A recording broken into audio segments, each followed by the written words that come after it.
Welcome back. Now we take a look at the local transfer market and we paid a visit to Tim Sukazi to check out the latest activities in his camp. Nandi Shabalala caught up with him earlier in the week. Tim, welcome to the show. Thank you very much for joining us again. It's always great to have you. Thank you so much for giving us this opportunity always. And of course, compliments of the new year to you and the entire eShibobo crew. Yeah, and all the best for 2015. To you too. Now, it's quite a sensitive subject. We're just trying to find out what your players are up to and what kind of movements we can expect. So let's start with Kholelela. He spent half of the season on the sidelines. It turned out that he wasn't even registered for CAF. What's happening there?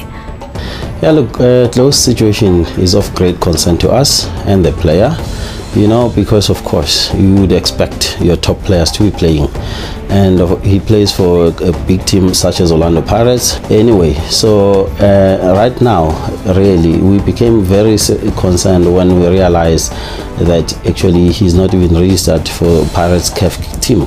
So you know, it worries the player, but then we looked at all the entire situation and we came to accept that look, it is Orlando Pirates technical team's call, and I'm sure that decision they didn't take lightly. You know, you'd think that with Klo's experience in the CAF Champions League, he would be the first player to pick when you're registering your CAF squad, you know.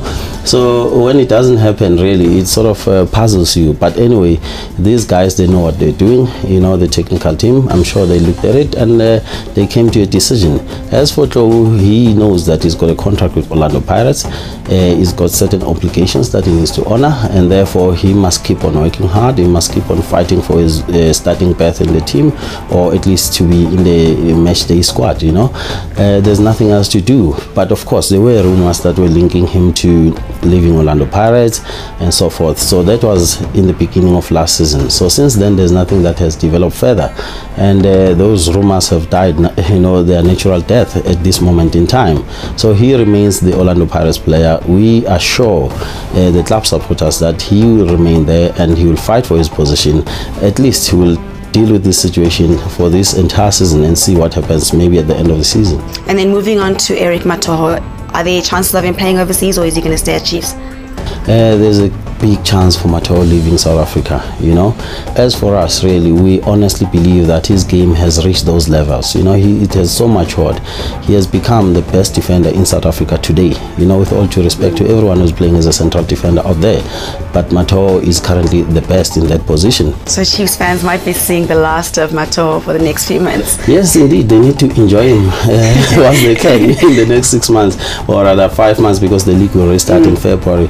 So they need to just enjoy him, because I think their men will be leaving. So they've been warned. Okay, then there is Dane Klate. Now his contract is coming to an end, I think at the end of the season, and there's been interest from former club and coach. So what's happening there?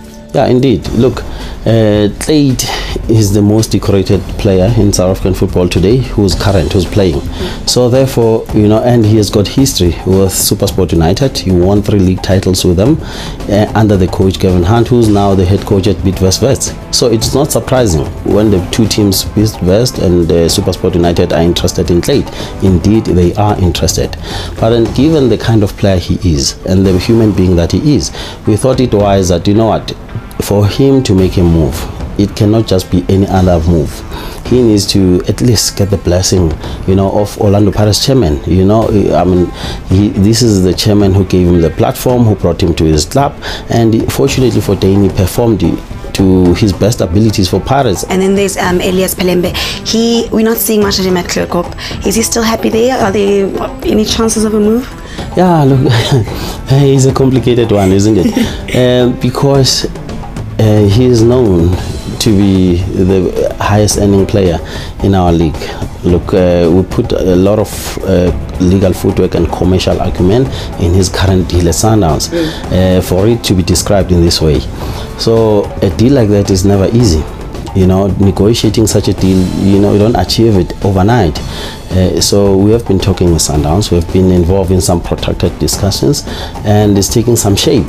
So in the last few days again, and including last night, we've written them letters, we've sent them the necessary proposals and so forth. I think it will reach its point very soon. I don't know when exactly, because we are now in this transfer window, but then at this moment in time, he remains a Sundowns player until the 30th of June this year.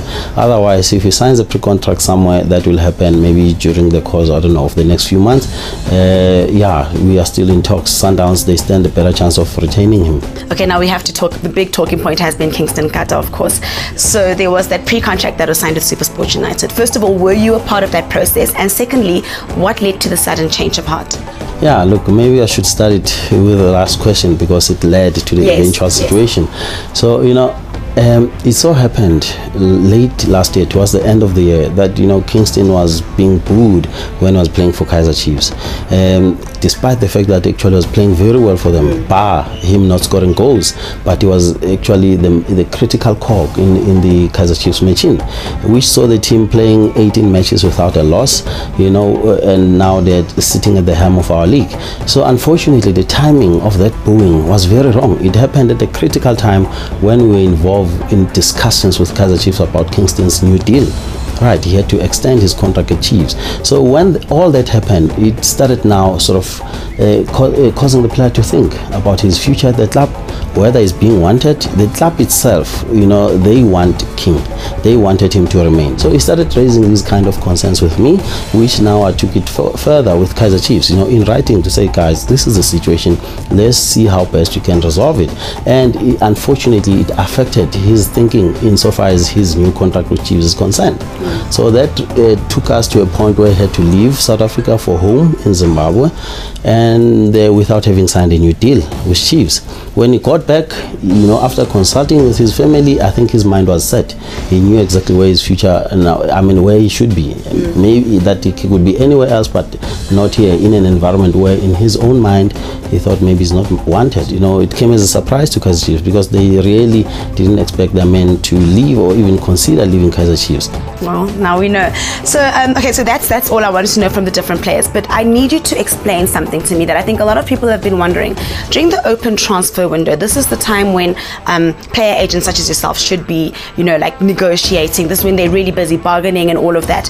Why do clubs often wait until just the last 6 months of a player's contract to start going into negotiations? Why is that always the case? If you can maybe explain it. Yeah, look, it's different rules for a different house. There are clubs actually that tie on their best players earlier on, you know, to avoid this kind of situation. And there are clubs where it happens that actually it goes up to this point, you know. Sometimes it appears to the public as though the club had waited for that period of time. But you may find that actually clubs do start negotiations at least one season in advance. But they get dragged, and, you know, for many other reasons. Sometimes the player wants to wait for his best moment, which is now, you know, and prior to January is not prepared to sign on the dotted line. You know, take Itumeleng Nkone's situation, for example, where he's got an overseas agent who I think promised him to give him that break to Europe. So Itu was never going to sign at an earlier point with Kaizer Chiefs, right? Because he wants to play with his chances of going to Europe. Yes, that's how it works. So, but then of course there are people, I think they are quite careless. You know, they just let this time run. At this now late in the year, November, December, they start waking up on their dream, you know, and start now striking deals. And at that point, the player has already been approached. Maybe, who knows, or at least they would have been inquired on the player. That would cause the player to stall things until he enters the month of January. All right, thank you for clarifying. So now, lastly, I can't leave here without asking you for an update on the Majoro situation. Where are we now? As you know, we filed legal papers, you know, processes. So the process is sitting at the Southern Gauteng High Court, but then late last year, the powers may be at Pirates intervened for all good reasons, you will understand. So unfortunately, at that time, soon thereafter, you know, there were so many unfortunate situations in the Pirates camp. Senzo departed, and you know, it sort of distracted the whole process. And there was a derby soon thereafter, and there was the end of the season for now and the end of the year. So, but then we have sort of revived those talks. We'll be seeing Pirates management next week. So their attitude is that they want to resolve this as a club, you know, for the peace of mind to their own player and them as a club as well. We now, as the plaintiff in this matter, we are human beings in the end, and we know how strenuous and stressful football is, and we also want to move on this chapter, really. And I'm sure Majoro, he also wants to move on. He really needs that peace of mind, so it's better that it gets resolved, you know, whichever way. Tim, thank you very much for joining us. It's always great catching up, and we'll be hearing from you soon. Thank you.